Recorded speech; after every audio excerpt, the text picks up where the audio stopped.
Alright, so, okay, we are recording. Alright, sweet. So, everything that you will need to build a computer is on this desk at the moment. It may seem like a lot, but I'll break everything down, and after the breakdown, I will begin building, and hopefully things will start making a bit more sense than they do right now. So, you might notice these things here. These are fans. There's two here, and they're both called the Pure Wings 2. Both are 140 millimeter fans. There's four fans here, and three more here. These are both 120 mil fans. These fans, you might notice that they are white, unlike both of these that are black. These ones have a ARGB middle here, which means that they'll light up with different colors: white, red, blue, so on and so forth. These two don't have that. These two will just stay black. They don't change colors or anything. And these ones are Arctic P12s.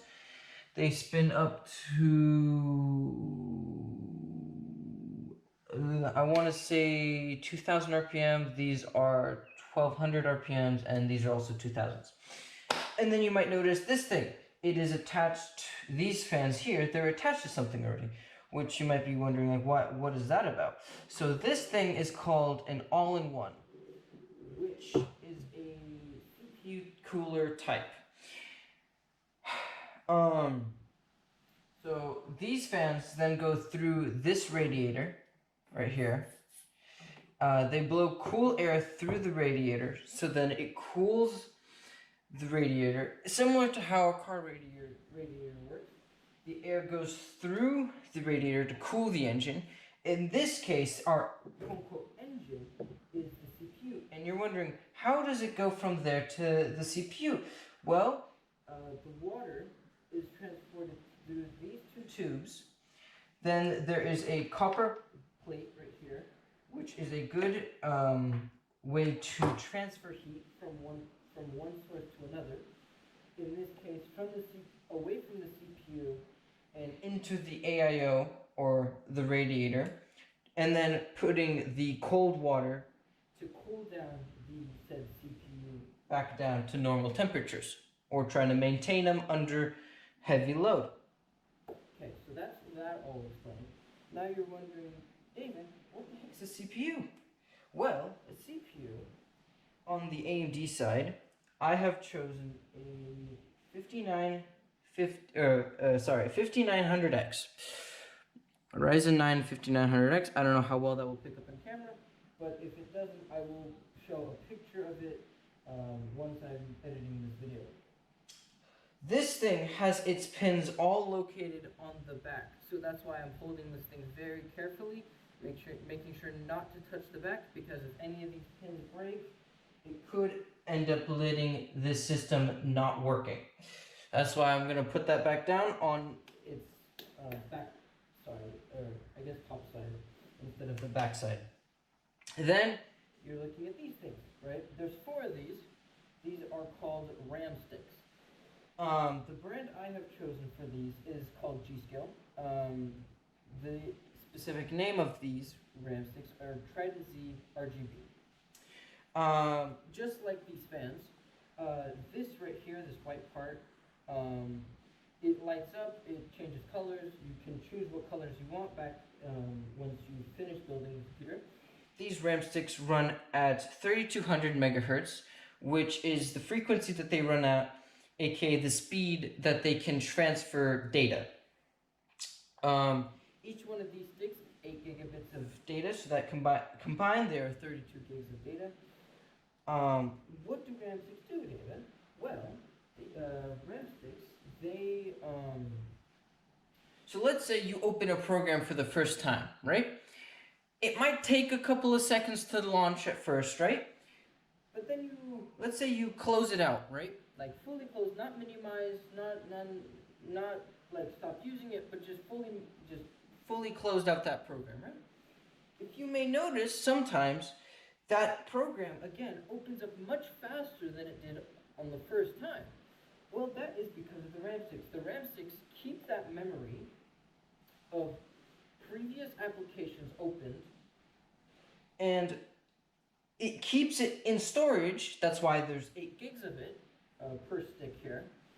And it makes sure that the next time you want this, it'll be faster and more available to you. Now these things right here, these things are called M.2s, or SATA drives. Right. So both of these are 500 gigabytes of storage. These are just purely storage. This is where you put all your photos, files, all your documents, the operating system, and everything else, right? This is where all of that goes on these drives here. This is an SSD, which obviously is a little bigger, right?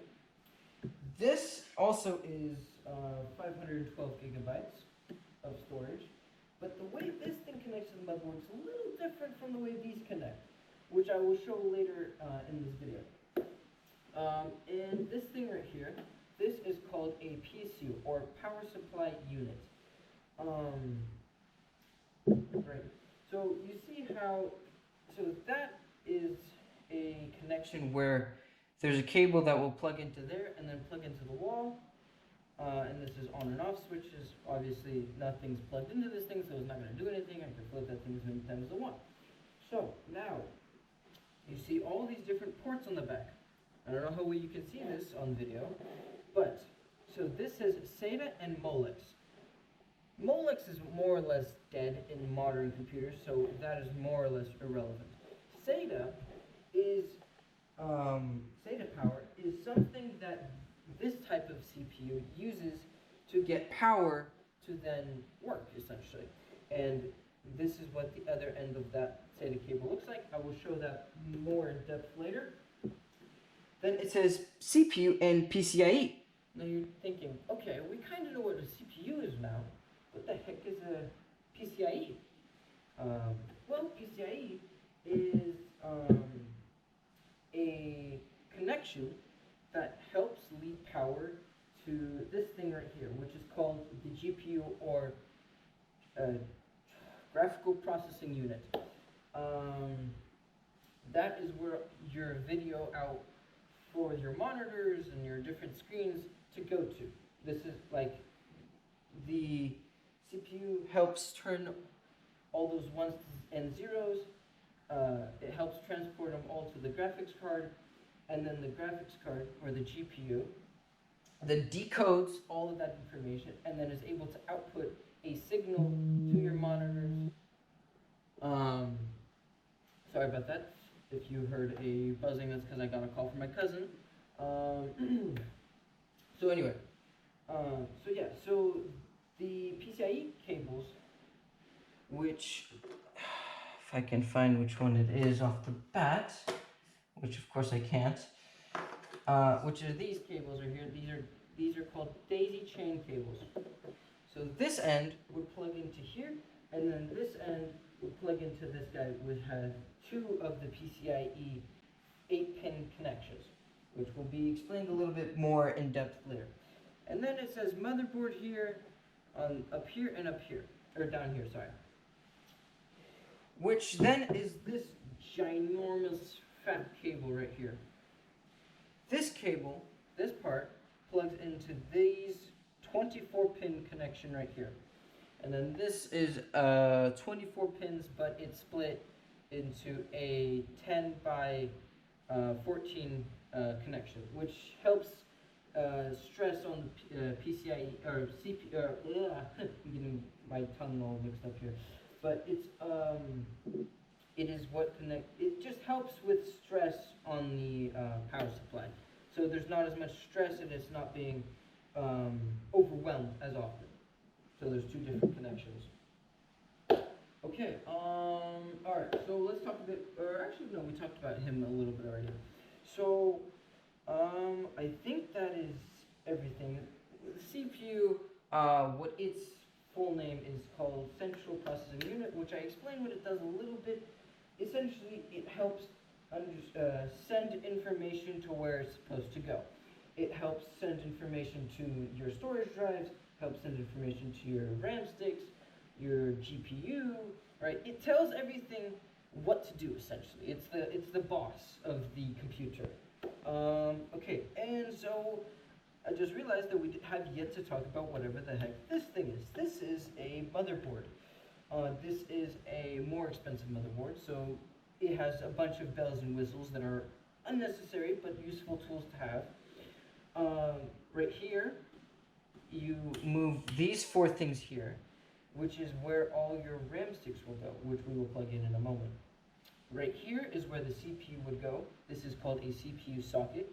You remove this hinge, and it shifts the socket just ever so slightly to the right, where then you have to make sure, so on this motherboard, let's see how well I can help you guys see this, but there is a triangle right there. It's very small. If it's unable to be seen in the video, I will show an image of it from the internet. And then you may notice that there's a corresponding golden arrow or triangle at one of the corners of your CPU. So that means you need to align those two, sorry, that's a lot of talking. You will have to align both of those triangles to then fit into the CPU, and then if it doesn't, don't stress about it, because you won't be able to put the CPU through these, I guess, mesh kind of field where the CPU sockets or CPU holes are where the CPU pins would go. If it's not aligned, it just will stay on the surface and it won't seep in. If it's aligned, then the CPU will fit snugly in, which then you would push this right back, and then that's perfect.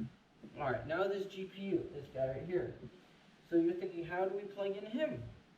Well, you first have to push this thing, which this is called a PCIe lane, right? This is where the GPU, which receives PCIe lane power, it gains power from here and from here, which is like, wait, that seems a little overkill. Well, it is what's necessary for modern cards especially. This thing is a very modern card, a very powerful graphics card that can run a lot of different programs and video games and so on and so forth. So I never actually showed how to plug this in. But, so essentially you would push this open. See, this is called a 16,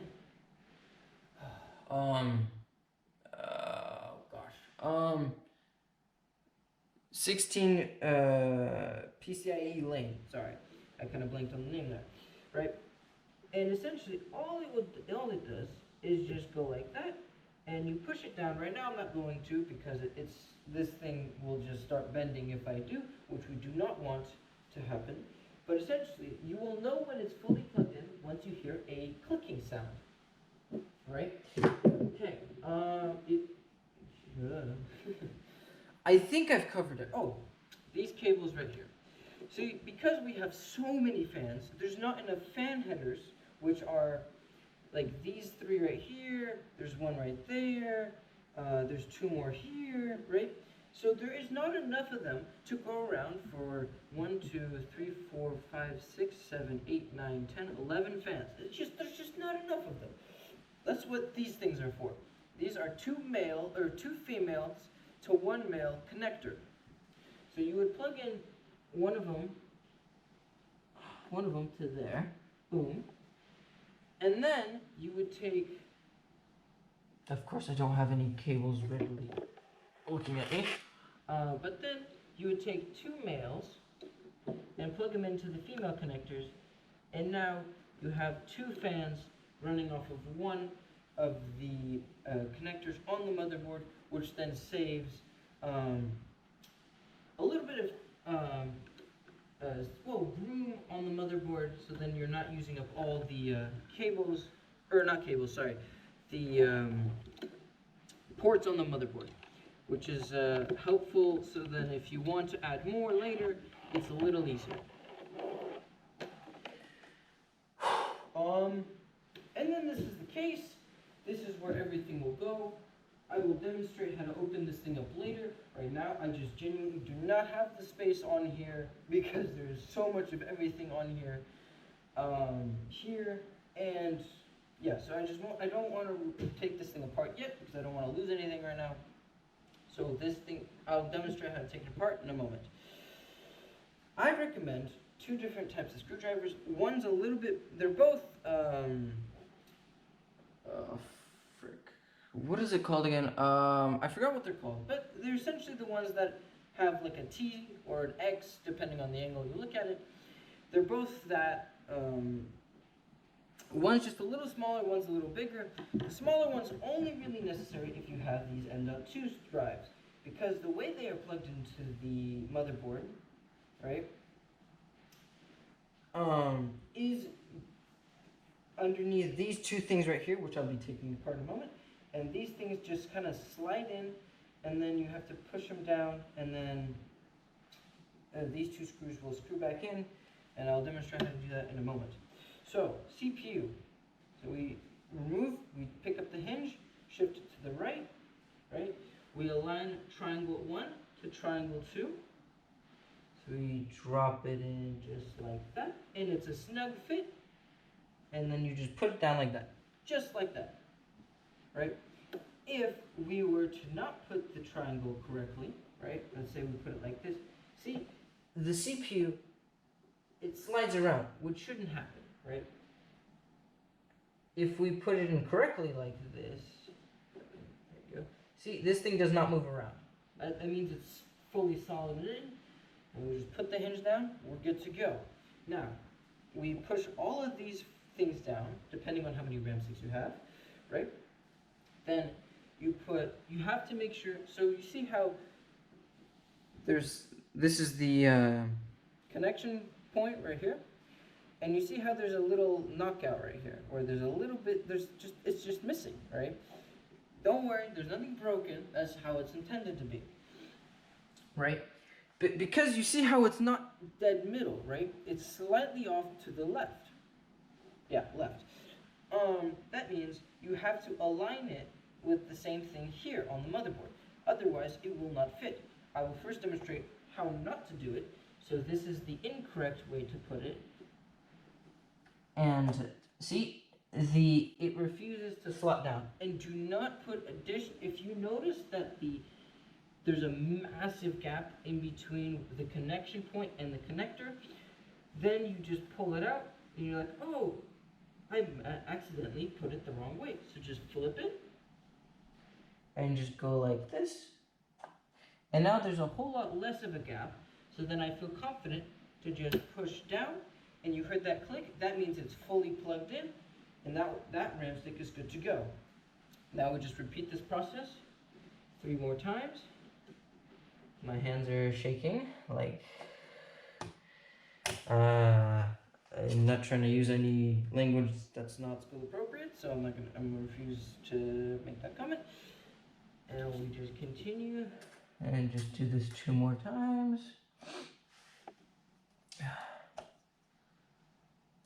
Opa. That was just a saying in Russian. Don't worry about it. Alright. And then we go like that, and boom. Alright, RAM and CPU both installed. Good. I forgot to mention this. In this bag, there is this thing called thermal paste. What thermal paste is designed to do is it is designed to go in between the CPU, which is this thing's surface, and this copper plate over there.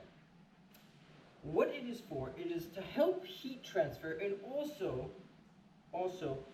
because the connections aren't going to be perfect, so we use thermal paste to fill in those very tiny gaps that exist between the copper plate and the IHS of the CPU, which is what the top part is called. I just remembered the name of it. Right, so that's used to fully have a snug fit between the copper plate and the IHS. So Alright, so we got these two installed, so perfect. Now we take this screwdriver, we unscrew this section, this screw, and this screw. Alright, it fell off on its own, and I didn't really want that to happen, but it's no problem. Right? Boom. And so whichever drive you would like, if it's on the M.2, wherever your operating system is for Windows 10 in this occasion, because, well, that and Linux are the two operating systems that these computers are designed to run. So now I will demonstrate how to plug in or install the M.2s. So you come at around a 35-degree angle, right? You have to make sure, again, just like the RAM, there's this notch punch out. Again, nothing's wrong with your component. It's how it is designed. There's the same exact one on this connection point right here. So you come in at around 35 degrees. You go like that, and you just push it in ever so slightly, and it's installed, right? But this is a little bit weird. It's just kind of sticking out, right? Because you can just like, this is kind of an awkward kind of thing, right? So this is where this thing comes back. Now you have to align these two parts, these holes right here, to hole there, to the hole there, and to the hole that's right at the end of the M.2, which I will do right now.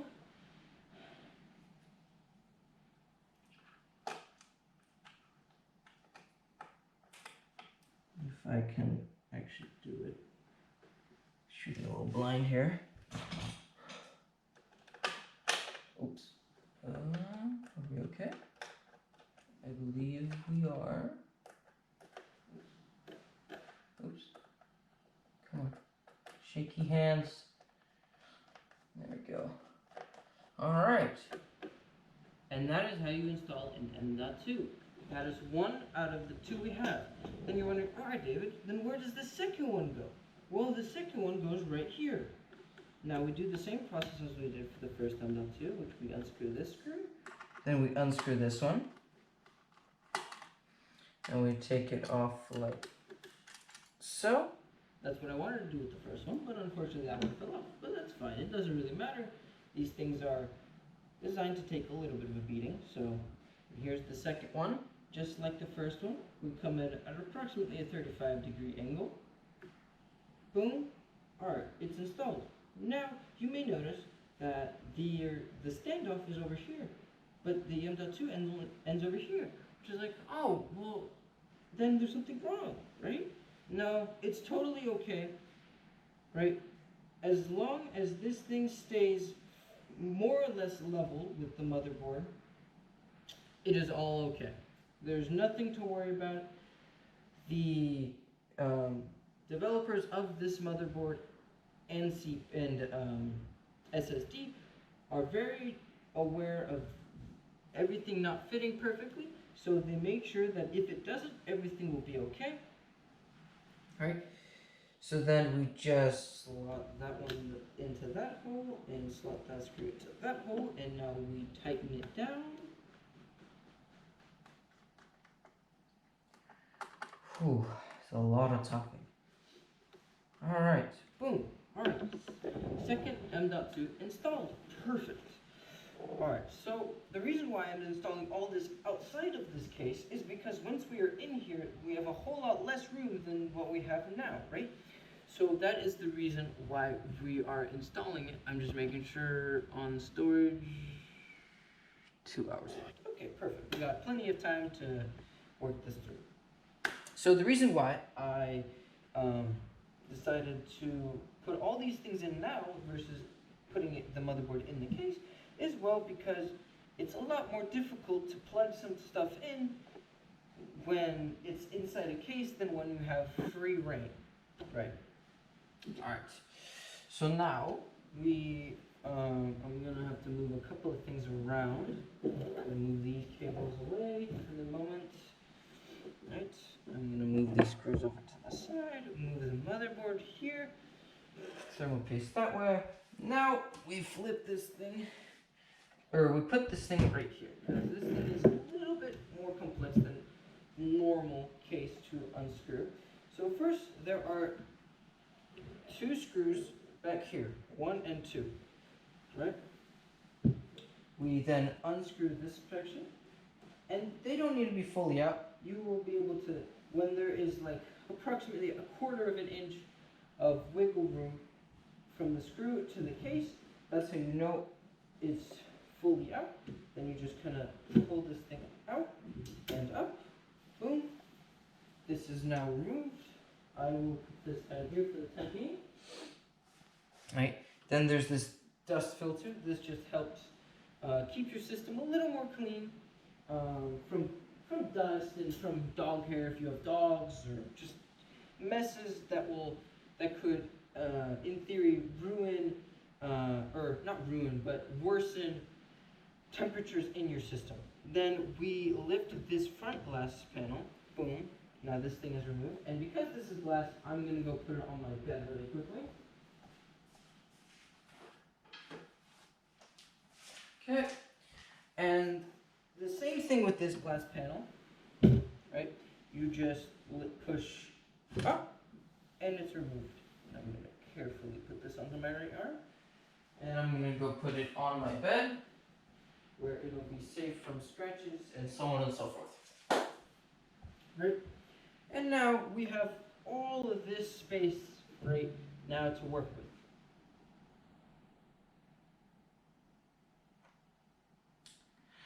All right.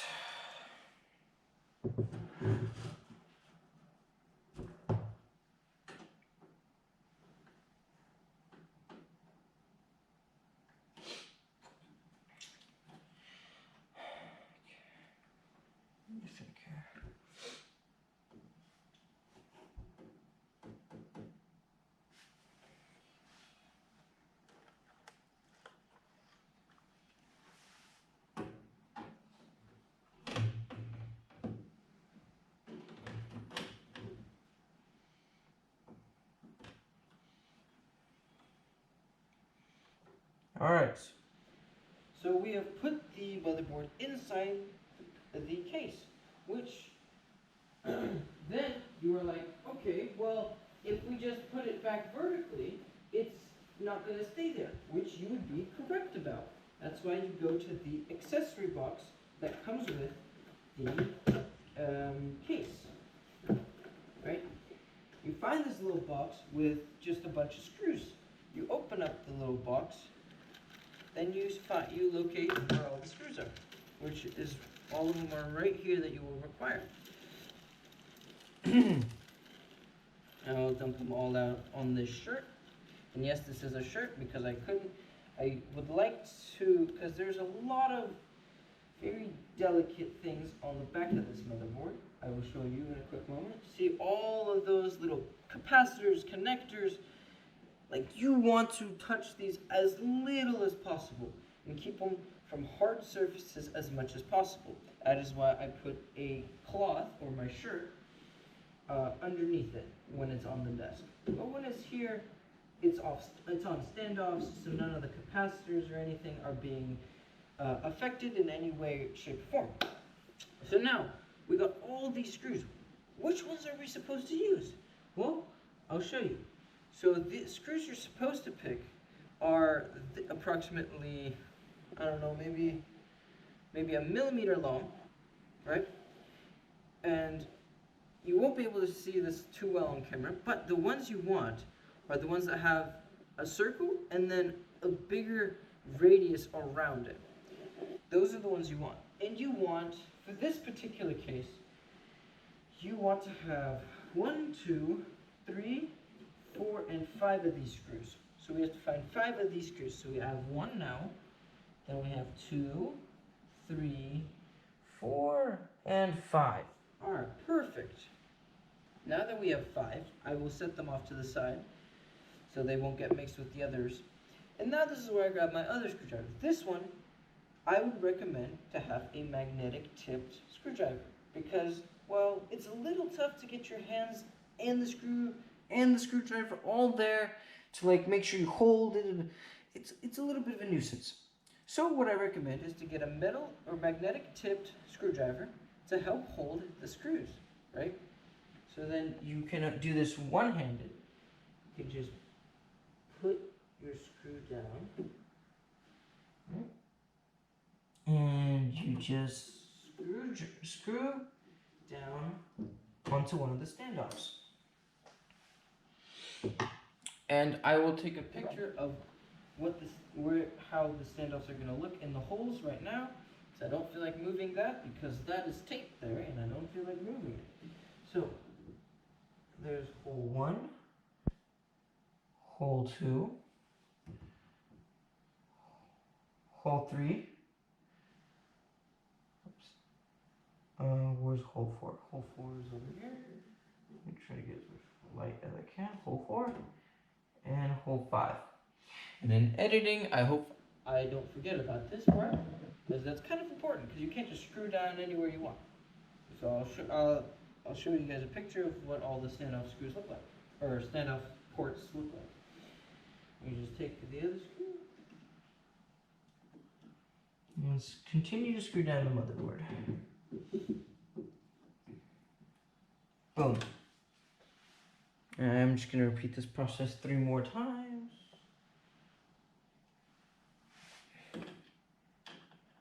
Ah, man. Shaky hand people, huh? It's a little tougher with shaky hands. There it goes. Sometimes you miss a hole, but that's okay. I do it all the time. It is what it is. Just put the screw back on and try again. Alright, here we go. Gonna go for this one right there. Boom. Perfecto. First try. Alright, one more screw left. Shaky hands, just a little stiller. Thank you. And we got this one in. And boom. Alright. Now, we don't need to lift the case up. But if we wanted to, we could, because now the motherboard is fully secured onto the case. It's perfect. It's exactly what we want. I'll move this box aside here for now. Right? Trying to think which would be the best course of action now. So, I would recommend for you to lift it to its vertical position. Now, this thing's already a little heavy. So there's a screw here and a screw here. These are both thumb screws. You will not need a screwdriver for these. You will just screw it out just like that. I'm going to do the same for this top one. And you can tell when they're fully out. You don't need to fully remove them. You can if you want, but it's unnecessary because they are designed to partially stay in and partially come out. And it's a little tougher because I'm new guy, so it's a little more stubborn.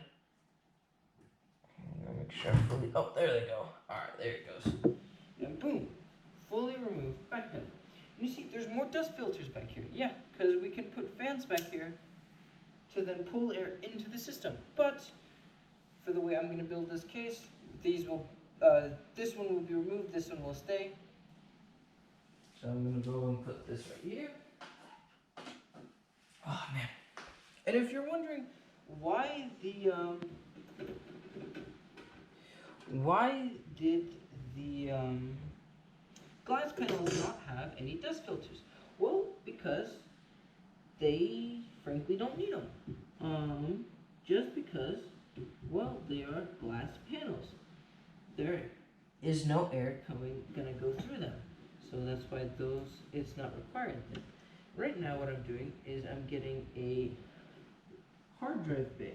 This one is being a little stubborn, so I have to use an okay amount of force, but never use too much, because too much is bad, because then you end up breaking stuff. Breaking stuff is not fun, to be pointed out, you know. But anyway, let me, so before I do that though, there's a screw right here, right? And you're like, okay, what is this screw about? Well, this one is actually threaded in, so you will need a screwdriver, even though it is a thumb screw.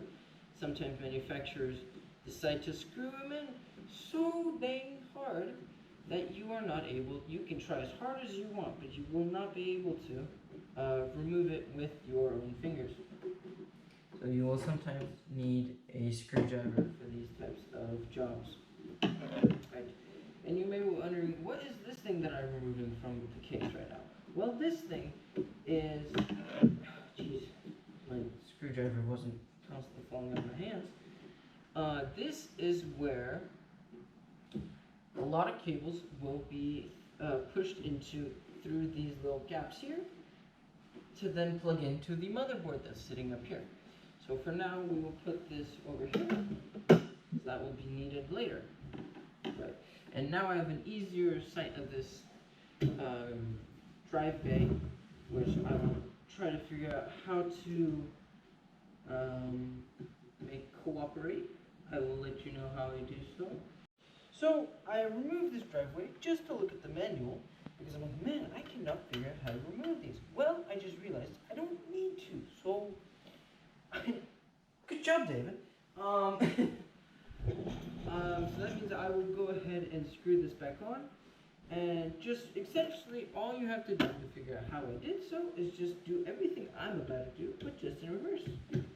So you put this here. You take these screws here.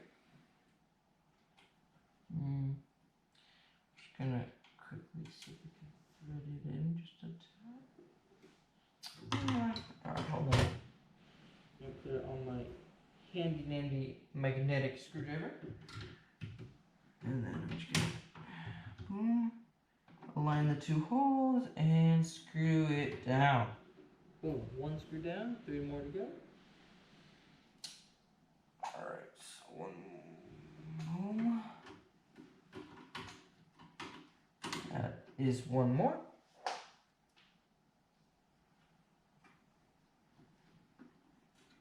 Nope, I missed the hole a little bit. I adjust the cage. That's totally okay to miss sometimes. You know? We live and we learn. And then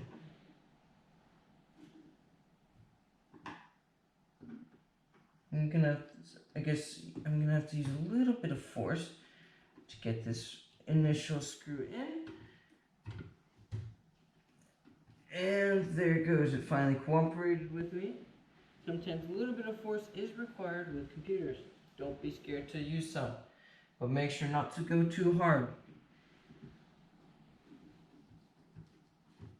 And there is the 4th screw, boom. And then we just put this back.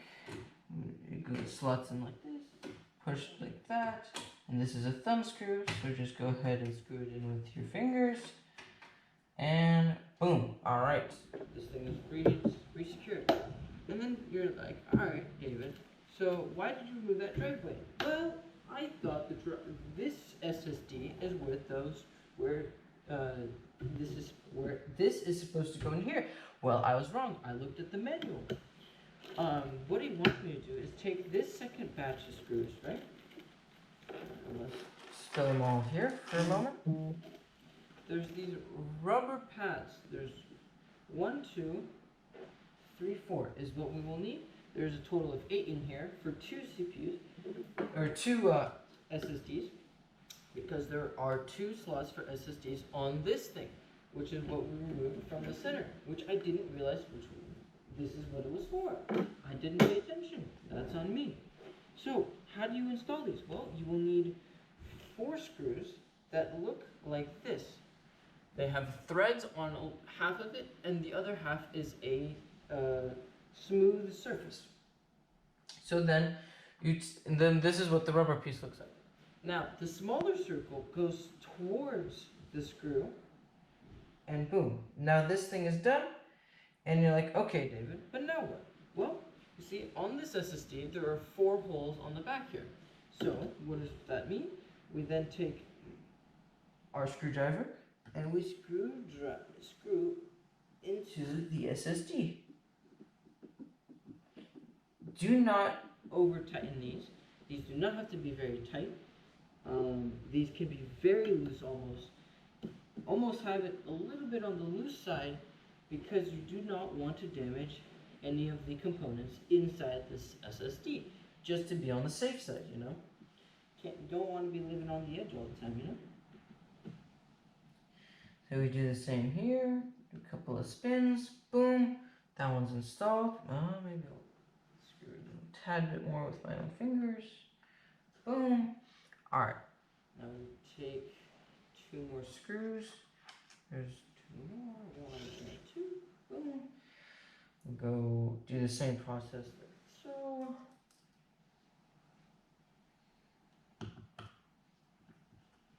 It almost looks like, the screwdriver almost reminds me of like a ballerina when she's spinning really fast and her tattoo is like spreading out because of the forces. I forgot the exact terminology for it. So I'm not a ballerina, so I would be very clumsy if I was a ballerina. Or, man, I can't remember what the male ballerina is. That's kind of irrelevant to this conversation. So anyway, so now all 4 are installed. Perfect.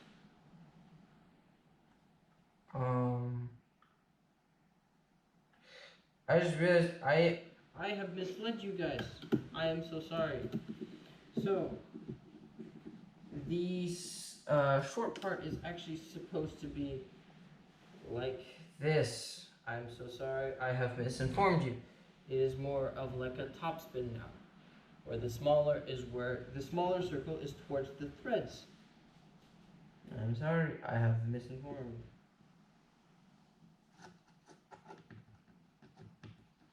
You just screw it in like so.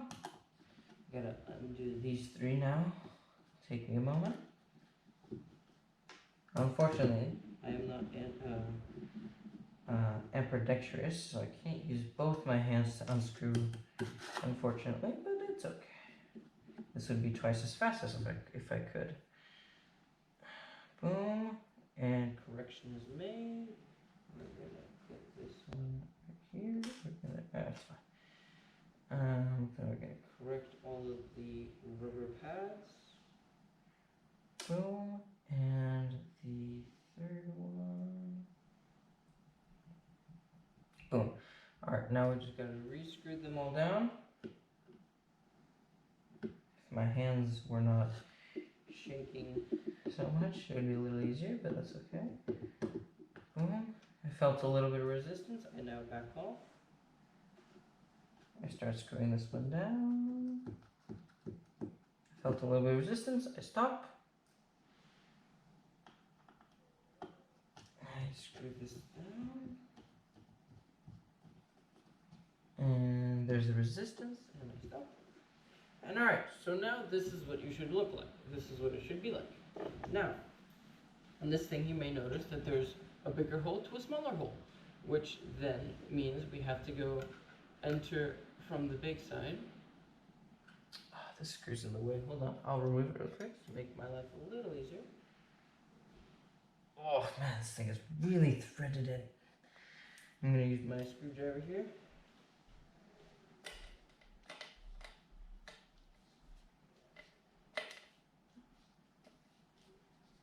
There it goes. And it's off. Alright. So now we put the rubber pads through the bigger sides.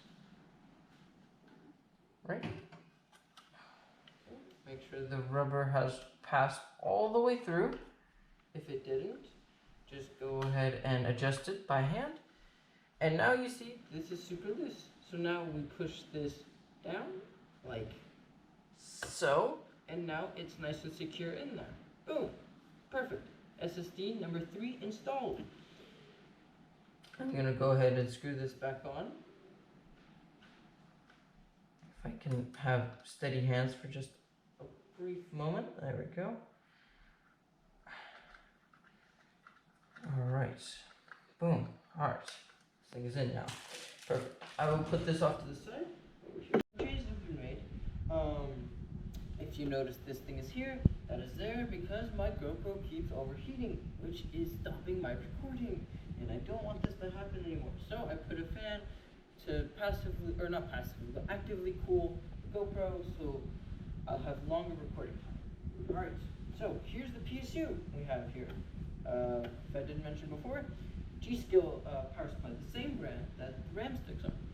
Now, I recommend to do this now while you have still plenty of space in the computer.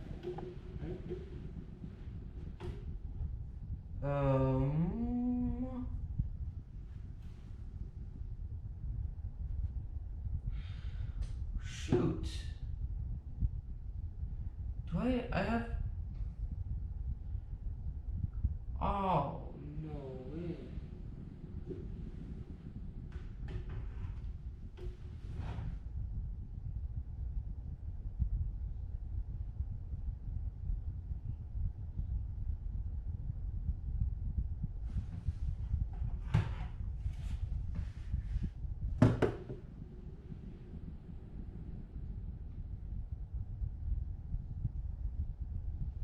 It looks like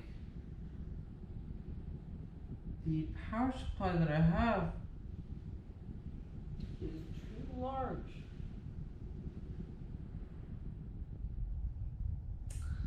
I didn't realize this. Needs a very thin PSU or power supply unit. Okay. Alright, so a couple of things have changed since the last time this camera was on. For you guys, it's 2 seconds. For me, it's been one whole day. So I have run into a predicament. The power supply that I have chosen does not quite fit in this case. So I have started the return policy with Amazon, and that is happening right now as we speak. And I am in the middle of picking out a different one.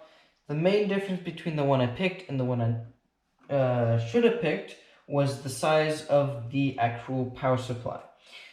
Because it was too large for the case, for this case specifically, the power supply's location is supposed to go right here. And unfortunately, mine was sticking out by approximately 2 or 3 millimeters. So, since then, I have installed these fans, as you've noticed. These fans were very simple to install. I'm about to demonstrate how to do it. It's the same exact process that I'm about to show how to do with these two fans. And with these two fans, you notice that there's these rubber ends on 2 of 4 of the corners on 2 of these fans. And same applies for these. Well, the reason why those are there are for vibrations. Because when these fans spin, they cause vibrations, which then creates noise.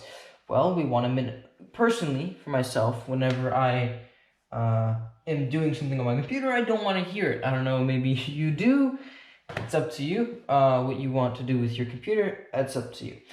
But the main thing is, I don't want to hear my computer when it's on. I don't want to hear it. I really just don't. So that's why sorry, it's a little bit of a mess here. Anyway. So, I'm about to demonstrate how I install these fans. And I'm about to show how I put on these new rubber pads. So, these fans actually are different from the ones that I demonstrated in the very beginning. Because I decided to go with as little colors as possible. Honestly, it's more of like a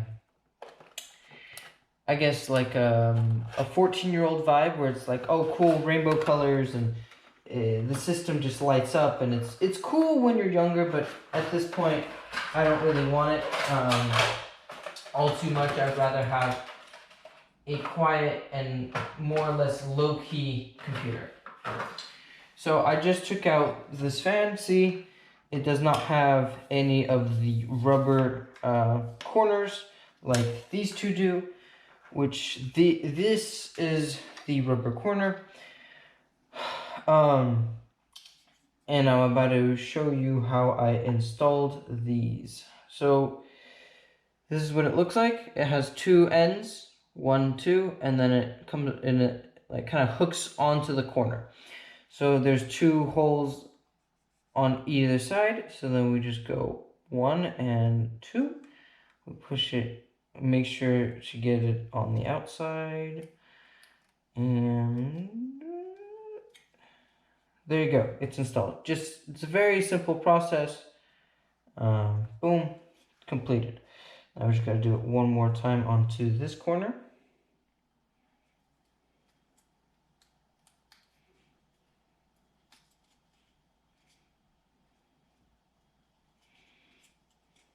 And boom, done.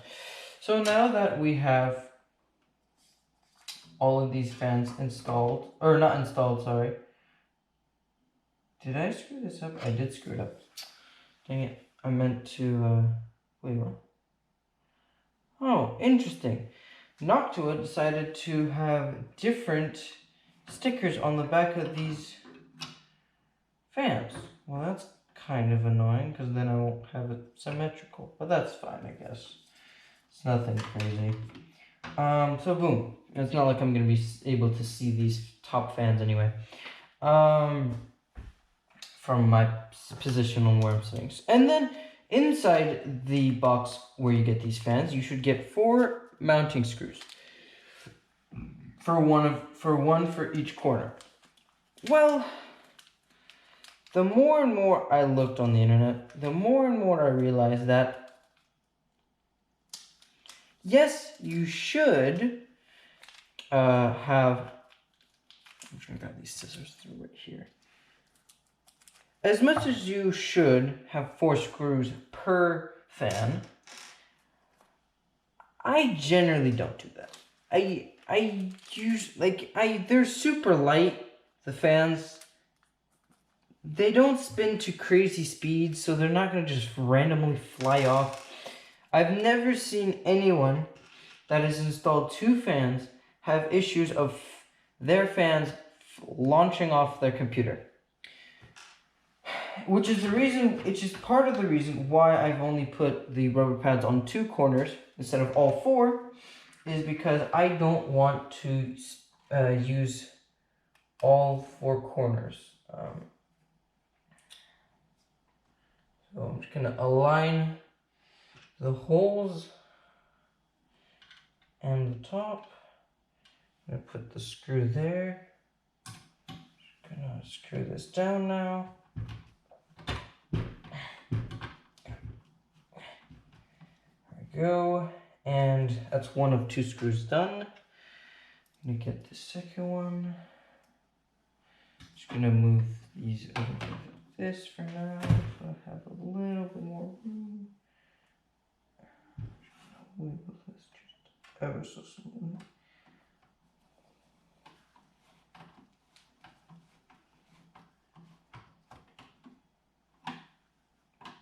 I have never seen that happen before. The screw decided to go straight through the frame. Okay then. Alright, then I have to get rid of this real quick. Unscrew it. Okay. Alright, let's try this again. Maybe I over-timed it just a tad. Let me just go a little easier then.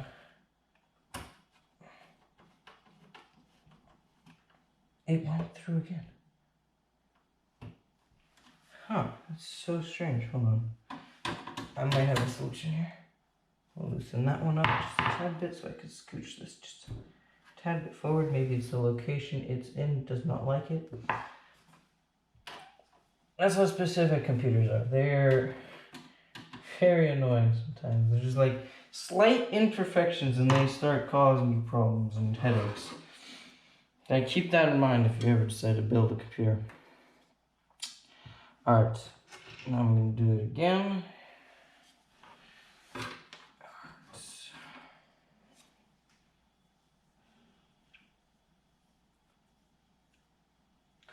Oh my gosh, it's like stuck on my hand.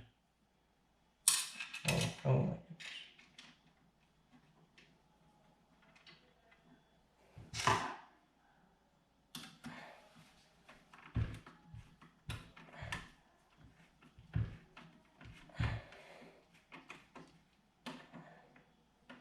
There we go.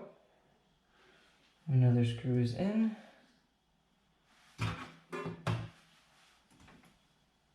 And get the other corner.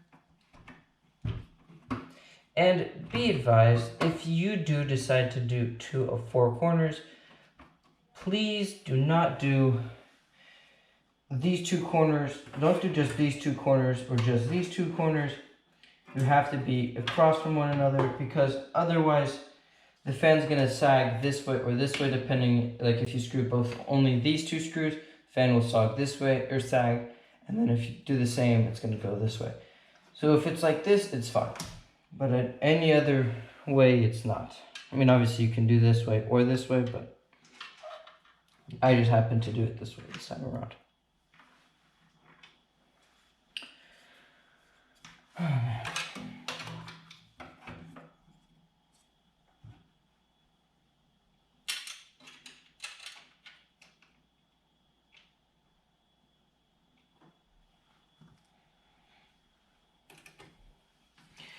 And the reason why I stopped recording yesterday was because a part of me kind of didn't want to do this process in this way, because, well, if I do, it just is a little harder to route the big power supply cables through when you are more or less done with the computer. So unfortunately, I'm gonna have to take the high road on that part, unfortunately. But how the cookie crumbles sometimes, I guess.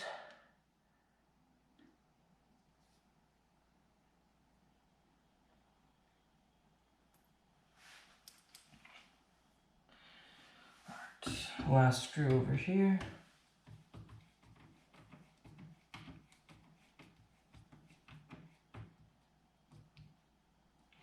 Alright, now these 3 fans are done. Now, you see these 3 cables sticking out for each of the fans? What we want to do is route them in a way where they're not just dangling like this. So we take this cable, we route it. You won't be able to see it too well, but before we installed the motherboard and these fans, there were gaps in between here and here, and this is where I'm going to be routing these fans through. So it's through here, through the little hole back here, and I just pull it on through,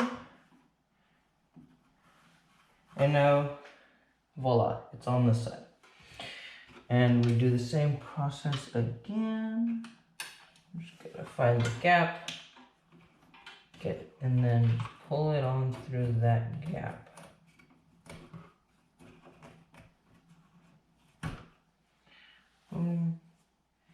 Second cable here, so 2 are right back here now. And third one, I'm actually going to route it not through those big holes, but there are other holes right here. My hand's sticking out of them right now. I'm gonna pull it through here instead, just because it's a little bit less travel for the cable. All right, and now we have all 3 back here, right? And now we're gonna use these things that I mentioned before. This is a 3-way splitter to 1 for male to female ports for the fans and the motherboard. So we're gonna plug in all 3 like so, boom. And now they're all going to be controlled off of 1 motherboard header, which then we have to locate on the motherboard. It usually has 4 pins, and over 3 of those pins should be a little tab, and that's how you know which one it is. I'll show a picture of it to explain it a little bit more in depth, so you guys know what I'm talking about. And then we just slot it in, just like that. The reason why I'm slotting them all in now, because these tiny cables can be a little annoying, just like those big ones from the power supply, can be a little annoying to route when everything's fully built. So the earlier we do it, the easier it is. Now, there's a button right here, an audio jack right here, Type-C port there, and 2 Type-A ports there. If you don't know what those are, I will have a little image demonstrating what all of them are and what USB ports and then Type-C ports, which are the newer ones essentially. It's all there. Audio jack is where the headphones plug in, and this is the power button for the computer. Now, why did I talk about this just now? Well, because you see all these cables. These cables are responsible for these buttons to work. Or this button and these four ports, right? Now, you see that your cable managed, because this is a mess right now, because I haven't managed them yet, right? So you need to route all the cables to the front of the motherboard now before those bigger cables or more parts get in the way, which I did a little bit off camera, and I'll have an image of what all those ports look like, which ones are supposed to go into, because here it's going to be a lot tougher for me to show it. Now, we got all of this, we got 6 fans installed. I think, yeah, okay, so we're good to continue. This is the hard drive cage that I removed from the computer earlier, just so that I have a little bit more room to work with on the back side of the computer.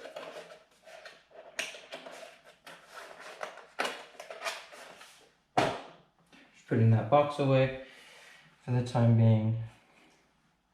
Alright, now let's flip this thing to its side, like so. Boom.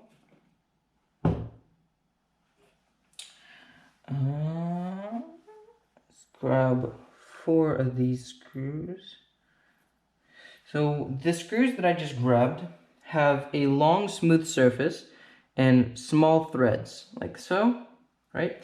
Now you're wondering, oh, what are those for? Well, those are exactly what these on these 2 fans are.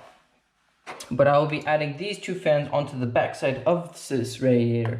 So what they do is there's a large gap here. I think it decided to overheat again. I'm gonna have the fan cooling down now, cooling down the GoPro.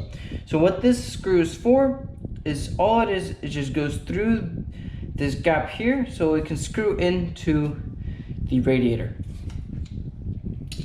These screws will be useful in a moment. For now, they can stay right there. And these fans can go right there. So, because these fans are already pre-installed on this thing, I don't have to change that. But I will fit it in through here. Boom, just like so. And now I will flip it back to its upright position. It's a little difficult by yourself, but it's totally doable. Okay, so I lined up all the screws back here, or all the holes. I'll take a picture of this and then I'll show it in the video.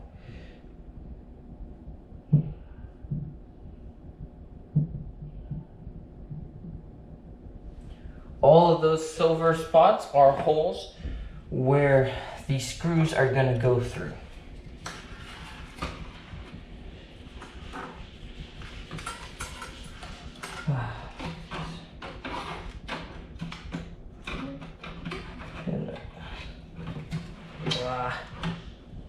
It's a little difficult.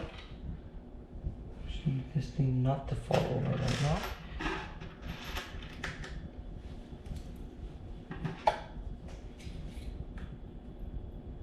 Once I get, it's a little hard to talk with screws in your mouth. Once I get one of the screws in, then it'll be a lot easier, because then this thing will be held in its correct position and area, so it won't be nearly as difficult to manage with this.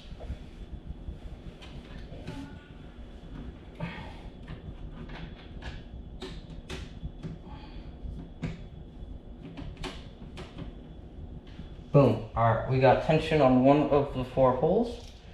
So now it's going to be a lot easier for me to actually screw this thing down. low tension.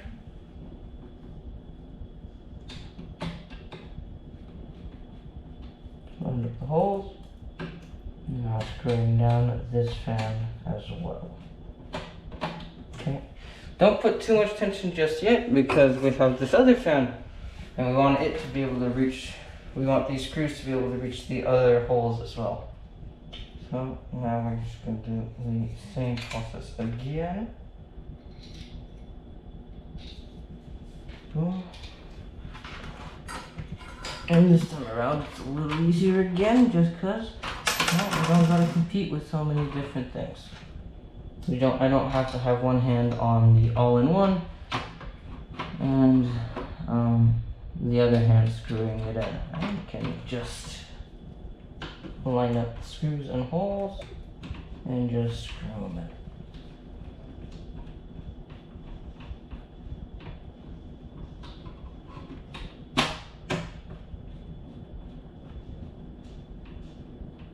If I could line them up, that would be extremely helpful, but it seems like I'm struggling with that right now.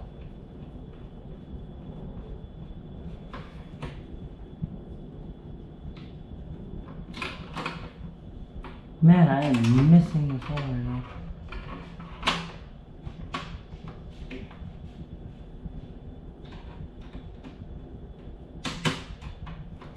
Let me try the other hole for this second. Just push it a little more with myself.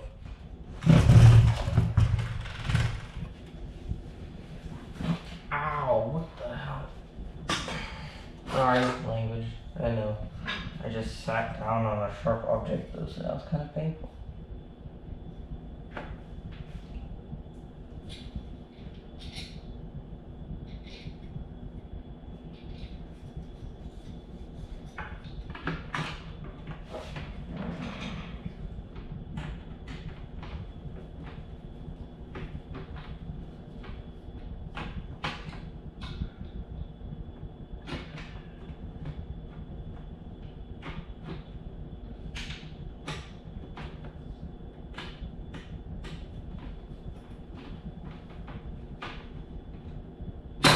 Man, how the hell am I missing this thing?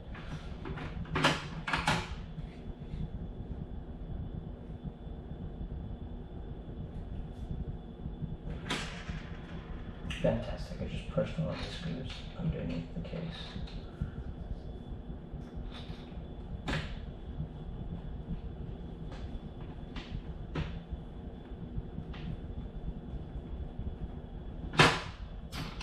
Holy sh...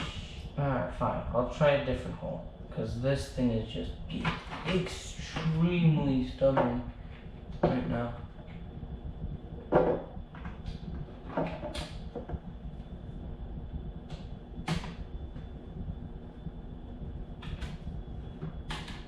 This one worked off the very first try. But for God knows what reason, the other one just refused to cooperate with me. There's my phone. Can I remove the flash here so I can see where I'm looking?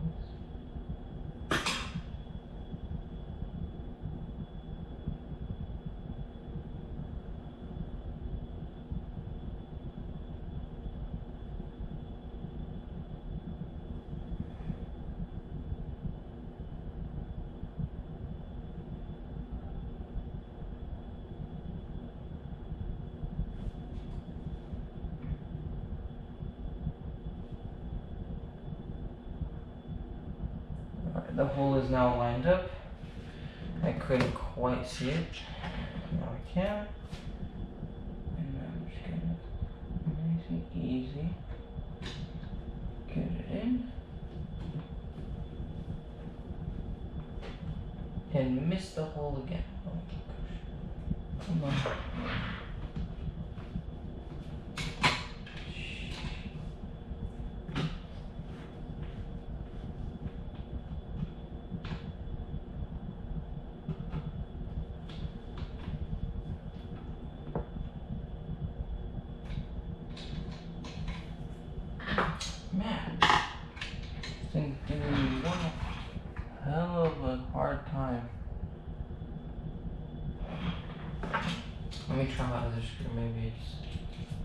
Maybe it'll be a little easier with this guy.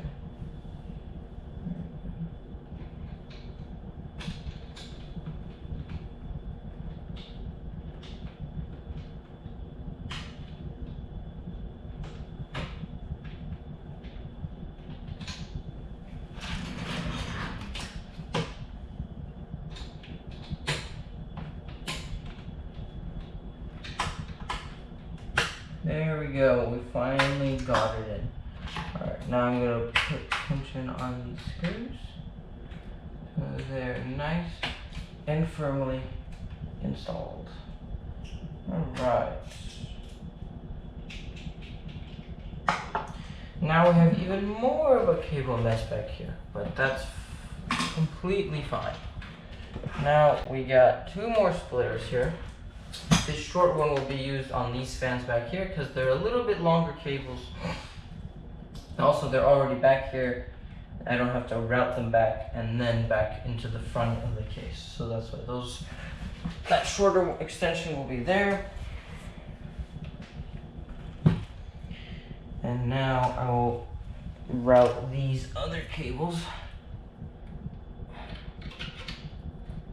to the back. This will go in the same way as the other fan on the top came through. So we're just gonna go like that. And then unfortunately, this fan has to follow, but it doesn't. Actually, we'll go through the bottom. We'll go through the bottom. So less of a mess. And then there's also a hole right through here. And then boom.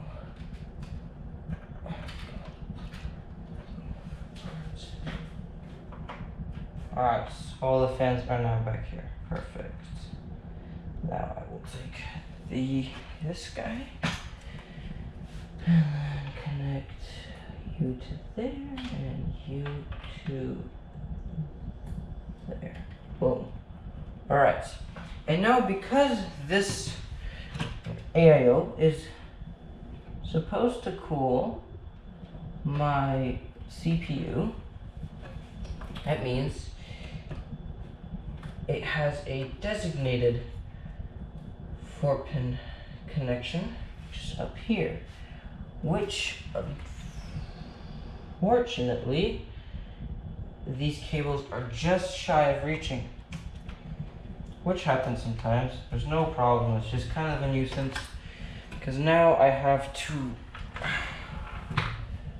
unscrew these front ones here and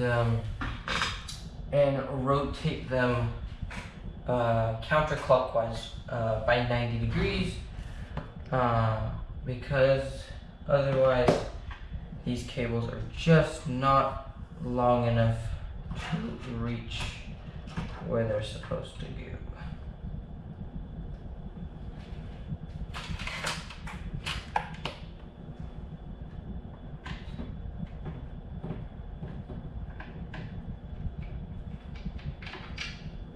There's one. We'll put this up here so out of my way. Use these as little hooks. Okay, boom. Alright, now it's going to be out of my way. I'm going to unscrew this guy. Screw number 2. And for these front fans, I actually did screw in all 4. So means I'm going to have to unscrew a total of 8 screws to get it out. And look at that, it's out. One fan is out. These fans are quite dirty. I don't clean them as much as I probably should.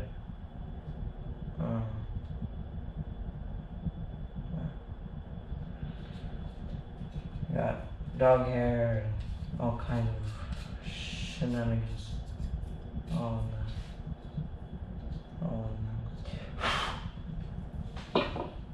Just gonna go ahead and take out some of these hairs. gonna use my little brush here to thin out a little bit more of the dust.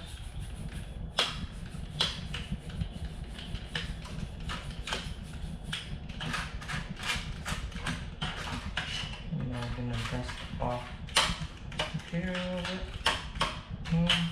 Well, once this thing is on, it'll blow out most of this dust on its own, so that's good. Because it's got so much air flowing through it, it's gonna be fine.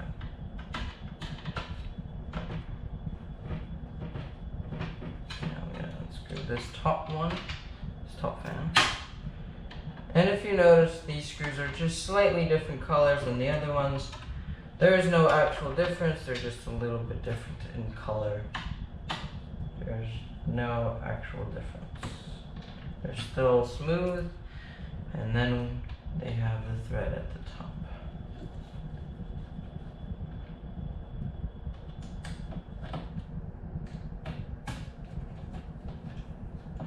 Boom. And the second hand is now. Ooh, this is a chunk of hair right there. And yes, that was one of the screws. I'm gonna get them out. Alright, there we go.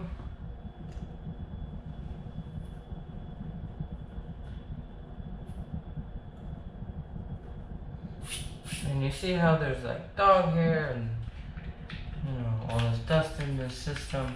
Well, hopefully with all of the filters that I will have in this system now, we will not get nearly as much dust, nor will we get as much anything else, because they will all be filtered with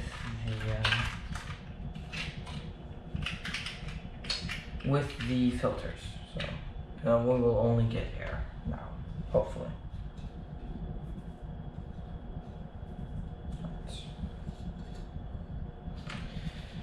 We have to rotate them like so. Then we have enough cable length to then reach.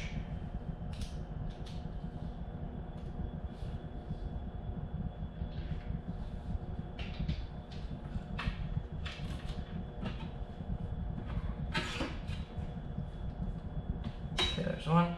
And yes, I'm not gonna just leave that fan at an angle like that. It's just kind of the way it was screwed down. So, and then shift it over. Like that.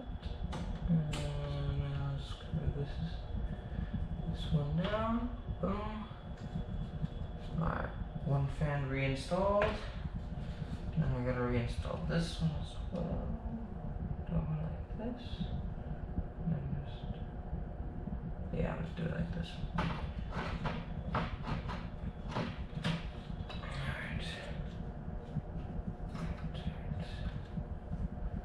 I'm gonna push this right on through to the back. And I'm gonna screw this down. Boom. This one. Second one. This is a little bit of a tire squeeze, so I will use my shorter screwdriver, so it's a little easier. But if you don't have that shorter screwdriver, that is totally fine. Because, well, frankly, it's just nice to have. It is not a necessity. Now I can't seem to hit the hole. And same thing that happened with the other radiate with this thing last time.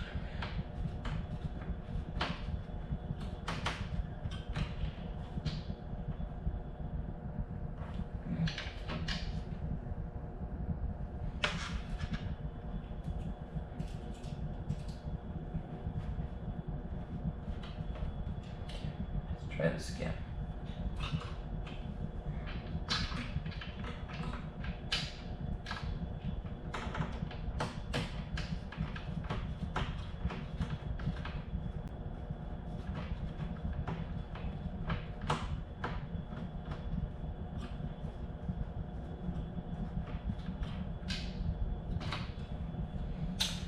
Oh man, this thing is just like, I don't understand why this thing just refuses to cooperate with me somehow. Just like, you were fine 3 blooming seconds ago.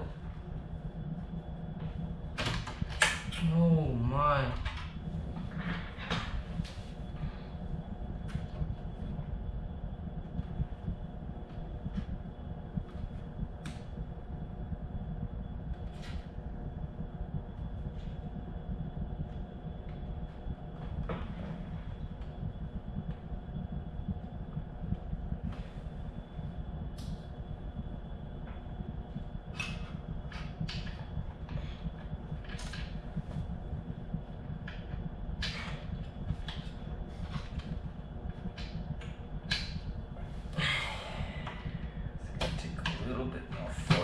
Want to with this thing.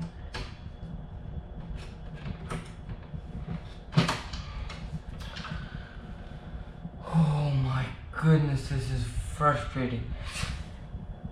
Jeez. Let me dial this one back just a tad. So a little bit more wiggle room naturally.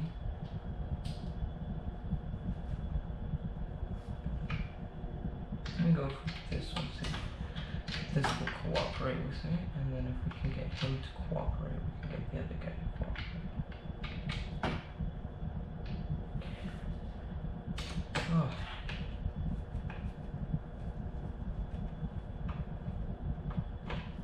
Okay. Got that guy to cooperate, so let's say if this one is willing to be reasonable with me.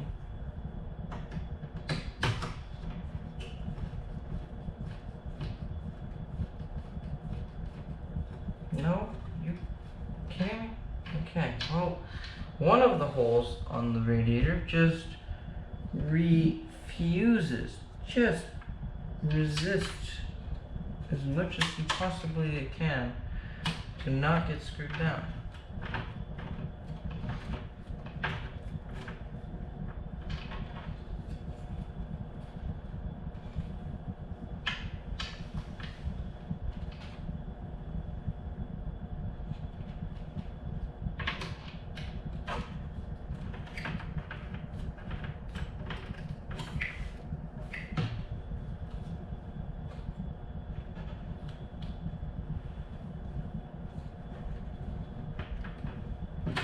Alright. Seems like those guys down there just do not want to work with me. I'm unsure on the reason on why. Yeah, I genuinely have no clue why. They just are being little pricks. Like, they line up with the holes, but they just say, no, David, we don't want it. We don't want to be screwed down. Even though this is your only blooming purpose. It's very strange. Very, very strange. Anyway. It's secure enough, so it's okay. We'll just have to deal with 2 of 4. Alright. Anyway. Now we just have to put these cables through those gaps that I was mentioning earlier. Just gonna push them on through. You can probably actually see this time around me pushing these fans on through. That's good. Yeah, I'm not using some witchcraft or something to phase them on through the side. So, put this guy down there again.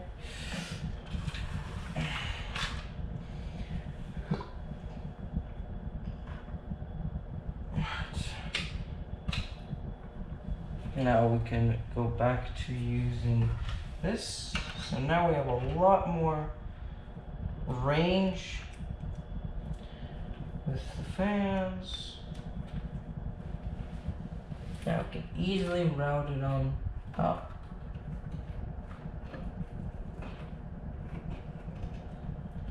we got to plug it into the one that says CPU fan.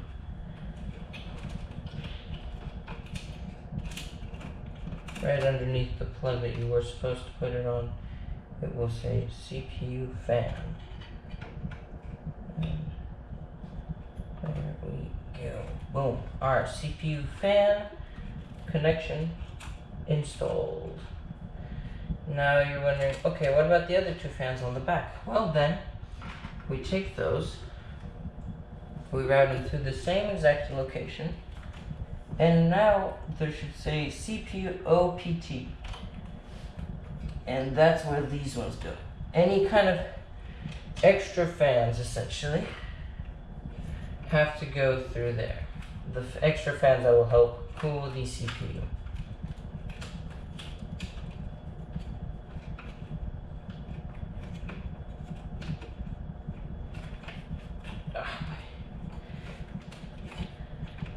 Fingers kind of lost grip there for a moment.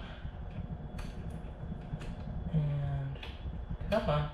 And there we go. Alright, we got the second pair of fans plugged in and ready to go. Alright, I think now is officially when we should flip it to the side. Nicely. Alright, so now we are going to proceed with putting this copper plate onto that CPU. So, first things first, we will take the thermal paste that we picked out earlier. It should come with your CPU cooler. So check the packaging. And now we want to put about a small raindrop in the middle and just kind of a little bit on the outsides.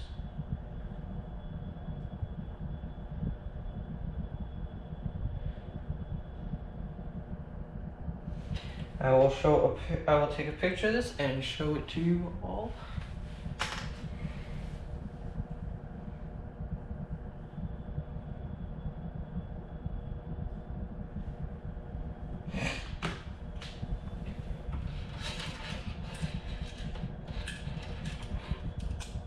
And now we are on this step.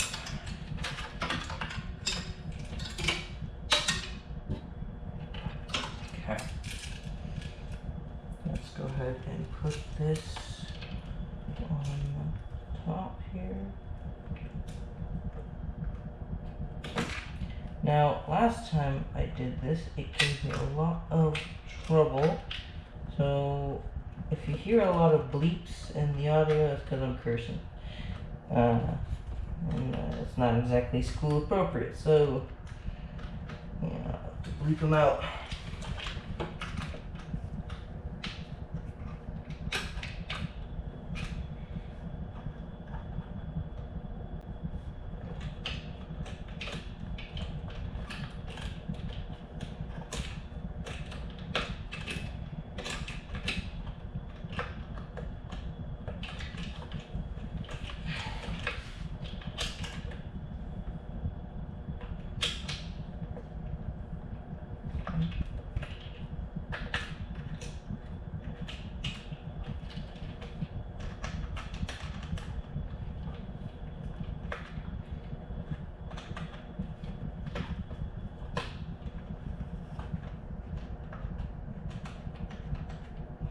Okay, that's one.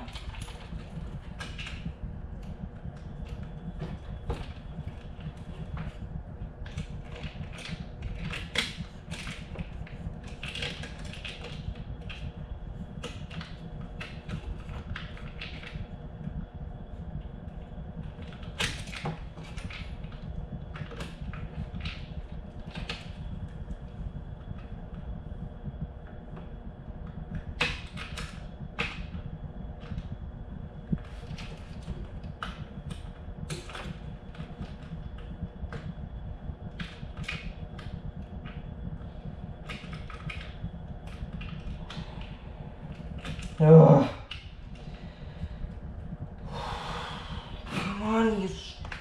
stinking thing. Oh. I need to eventually recuperate. Give me one moment. I'm getting very annoyed with this.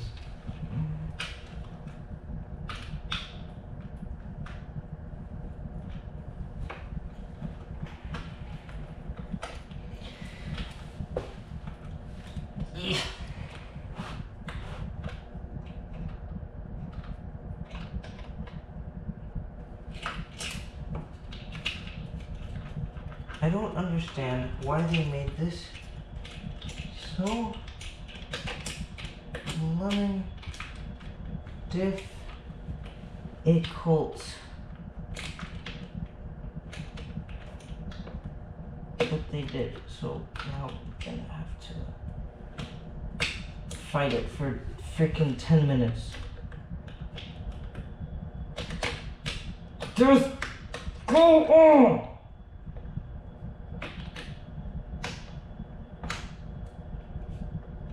Wow, yelling at it actually worked.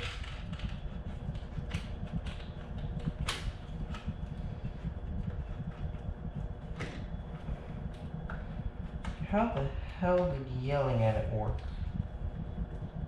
That never works.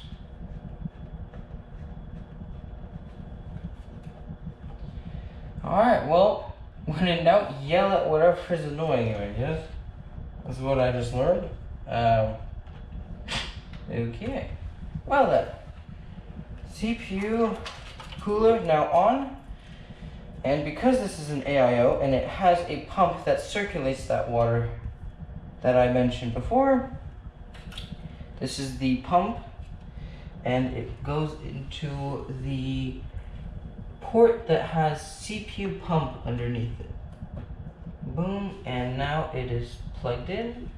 So now it'll be circulating water through the system to keep the CPU nice and cool. Okay, hide this cable now. Boom, like so. And this, I mean, this is an extra cable. This is what controls the ARGB. Let me see if I can locate a ARGB. Oh, found one. Found an ARGB cable. Unfortunately, my GoPro has died, but now we have the CPU cooler installed. Boom. Here are the cable or tubes that will move the water from the radiator to the CPU and from the CPU to the radiator to keep the CPU nice and cool. Here are the RAM sticks. Here I'll have a much more clear video because this is on my phone, not the GoPro, and I'll have a lot easier time showing everything. So here are the fans that I mentioned earlier. Here's the other 3 up here. There's 2 back there.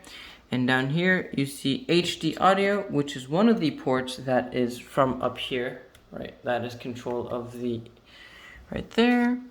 It's plugged into there. One of the fans, or these 3 fans, are being controlled by this one port right there. Boom. And then the power switch is right there. There's the power switch. A little bit of dust there. And this cable right here is control of the Type-C port right here. Okay. Now we have installed more or less everything in this system. Now all that remains, honestly, is this guy here, this graphics card.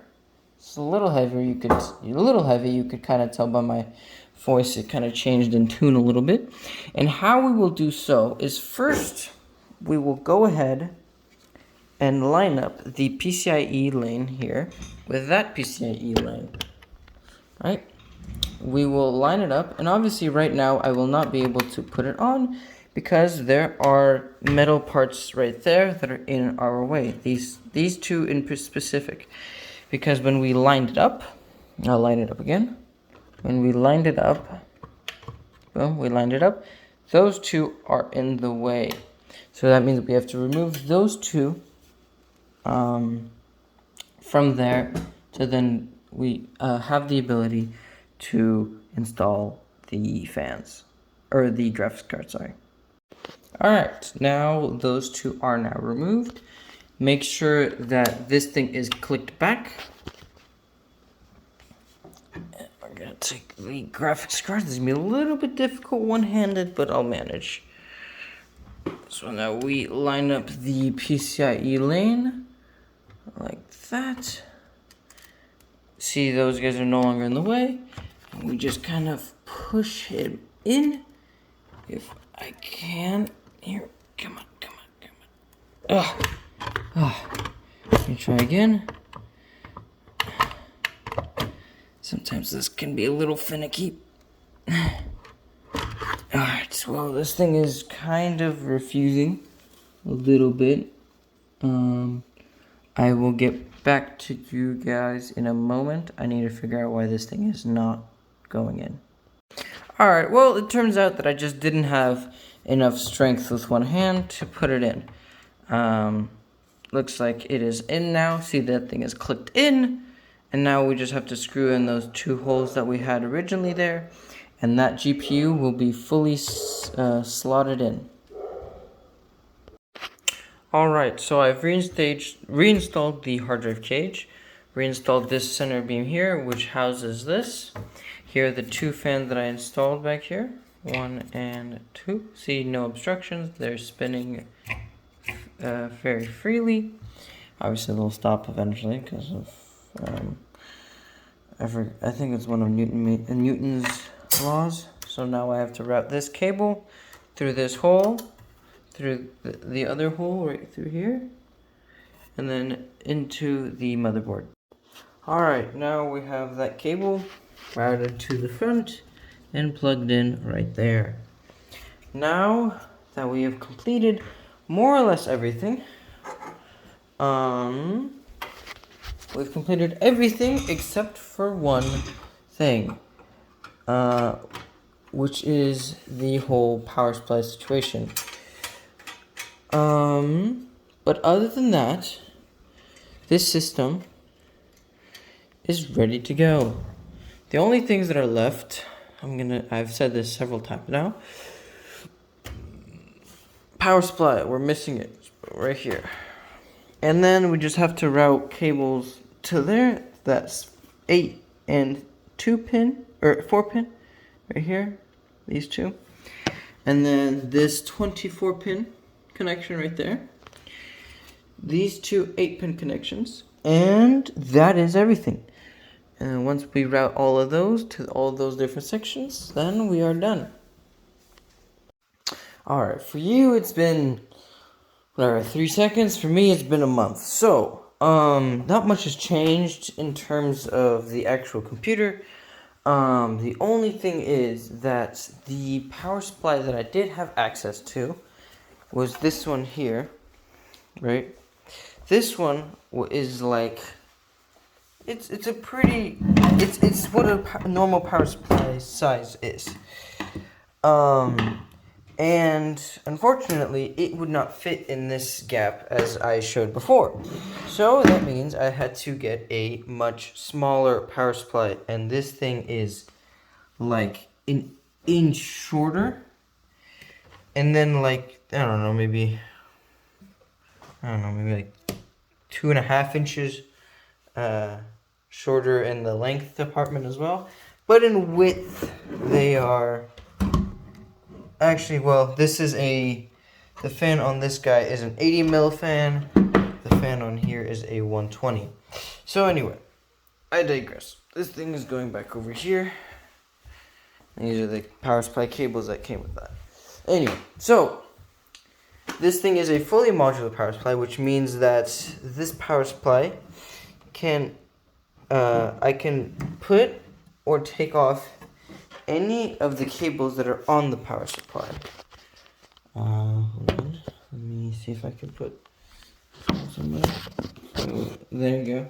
See, I can just easily remove and reattach any of these different cables here.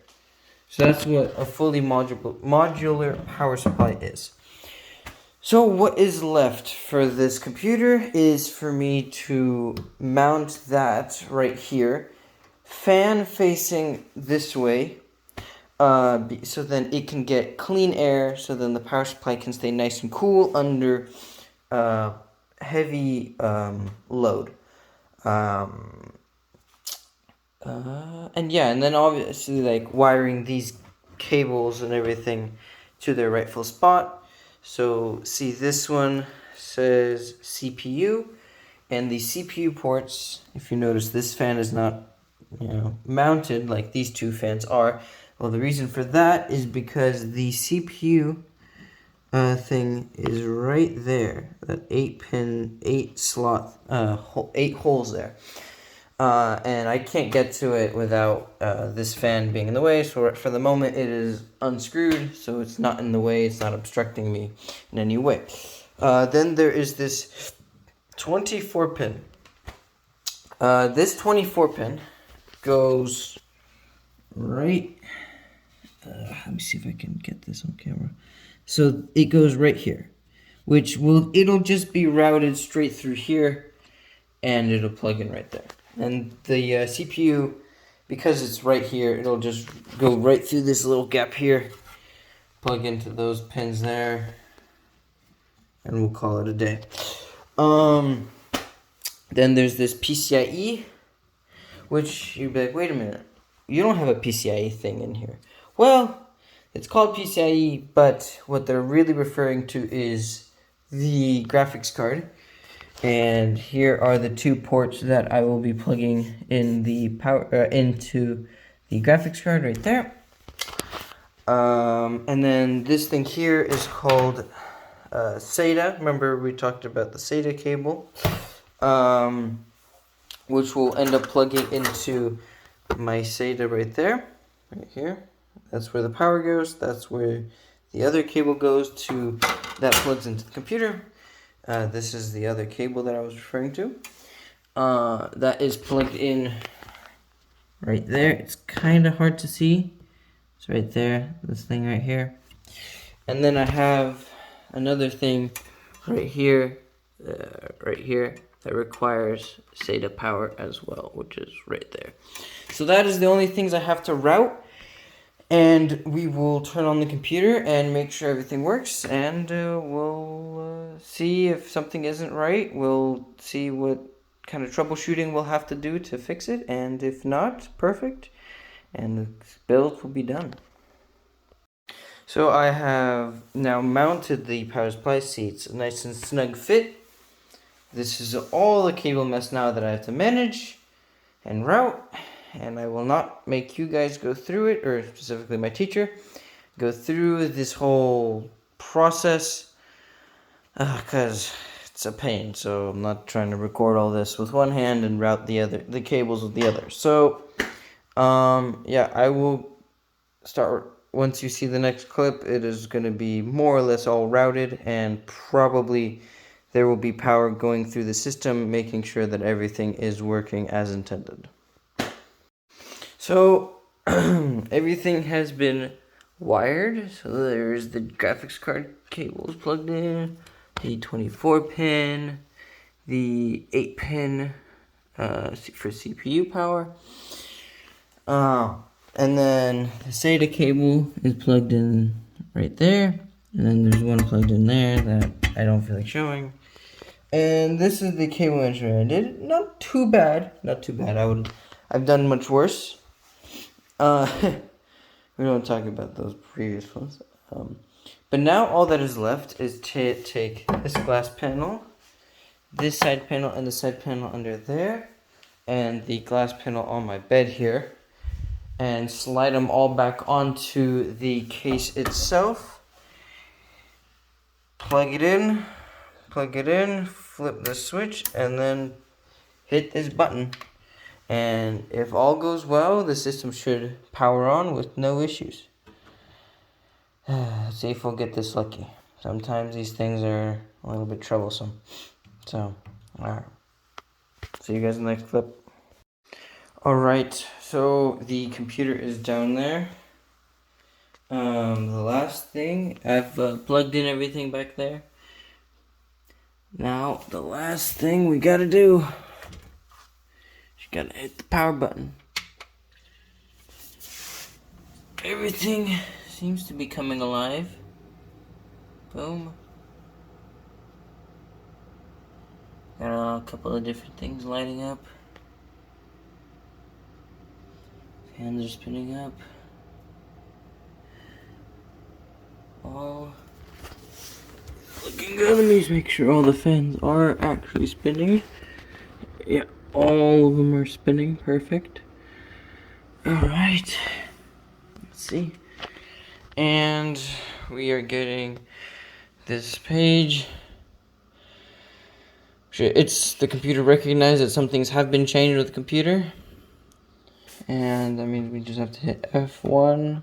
Or, yeah, we just gotta hit F1. Boom.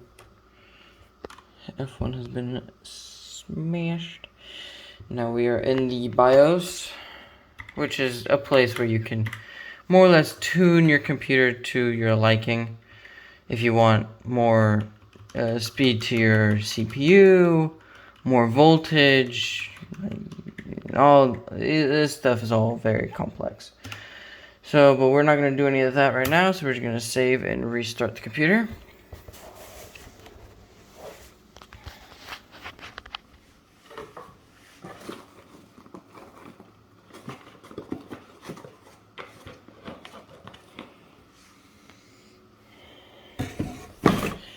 Putting some boxes and getting some boxes out of my way. Alright. Alright.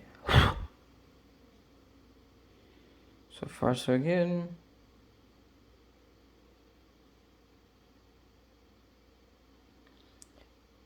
We are now booting into Windows.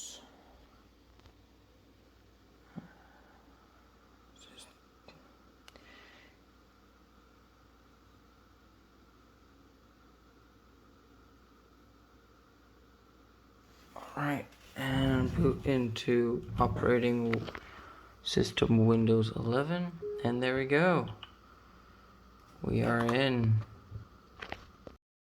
So, last couple of things we have to do. So first, this benchmark is called Cinebench R23. This thing will stress test your CPU, so we're just testing CPU and if it's performing the way it's supposed to, and according to this program, this is the CPU that we have. It should be getting a score of 18,000, or approximately, obviously there's going to be margin of error, but it's approximately going to get 18,000 for its score. Let's run the test. This is a rendering test. This is all based off CPU, which is shown over here when we look. See, this is our CPU. These are the speeds that it is currently running at.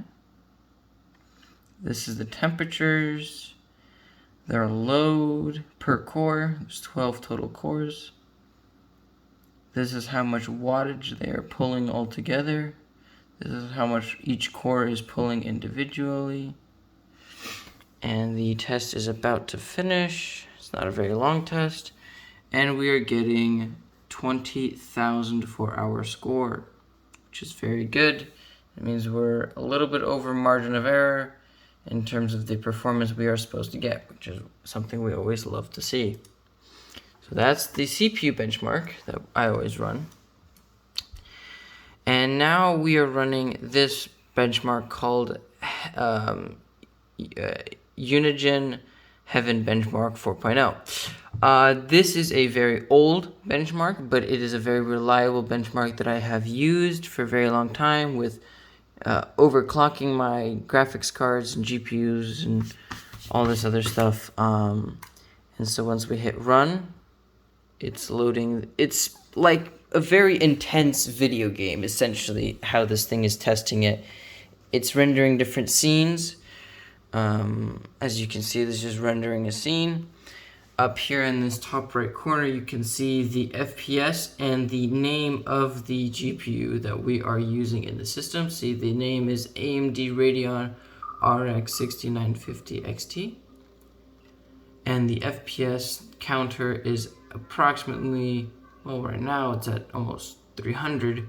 But before this scene started, it was more like 140. There it is, 130, 120. And if we look over here, this program I forgot to mention is called Open Hardware Monitor. This thing will monitor all your, your graphics card, your memory, your storages, the fan speeds. This thing just can monitor and does monitor every single thing in your system. Makes sure and tells you, hey, this is what this thing is doing at this moment in time. So this is our GPU here, the AMD Radeon RX 5950 XT, or 6950, sorry. The voltage the GPU, I'm gonna mute this, it's from the benchmark, it's playing through a speaker. The voltage that this GPU core is pulling is approximately 1.1 to 1.75 volts. The maximum voltage it pulled was 1.2, which is very normal to see. The GPU core speed is around 2400, but it did peak to 2700. The memory is at 2386, 88 megahertz, and peaked at 2390. The overall temperature or GPU core temperature is at 65 Celsius, which is a very good and cool temperature. And then the hotspot, which is the hottest part of the graphics card, is at 110 degrees Celsius, which seems like a lot, but this thing is meant to go to, I think it's meant to go to 160 degrees Celsius, so you got more than enough headroom, and the limit on this one is 100 degrees Celsius. So we both of these have way tons of room in terms of temperatures. The GPU core is being approached to almost its maximum, 98, 99%. Same over here on the max. The maximum it was ever pushed was 99. GPU memory percentage that it was used at is around 50 to 60%. And the maximum it was ever pushed was 80%. I'm assuming that was when the game mode or the benchmark first initialized. And then the fan speed is in the 2000s, 2200s. Not much, nothing crazy here. I think these fans spin up to 3000, so they are nice and quick fans. Yeah, so see, it's at 68% speed in terms of the fan speed.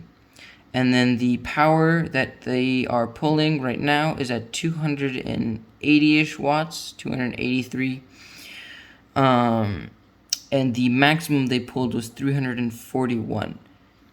So yeah, so that is the GPU and CPU benchmarks that were ran. These are just the different voltages in the system. This is for the CPU, and these are all, to be honest, I have no clue. These things are such gibberish, and for me to understand it, it would probably take like years. So, but these are the temperatures inside the system, nice and chilly at 38, 33, 28, 103. This system temperature 5, I don't know what it refers to, because it makes no sense for all the other temperatures to be so low and this one to be so high. So I'm unsure why this is so high. I will do further research on why that is. But yeah, so this is the program that I used to make sure everything's working the way it is. And And yeah, so that is it, really. Everything is working the way it is intended. Everything is stable. And yeah, that is the end of the tutorial on how to build a computer. And yeah.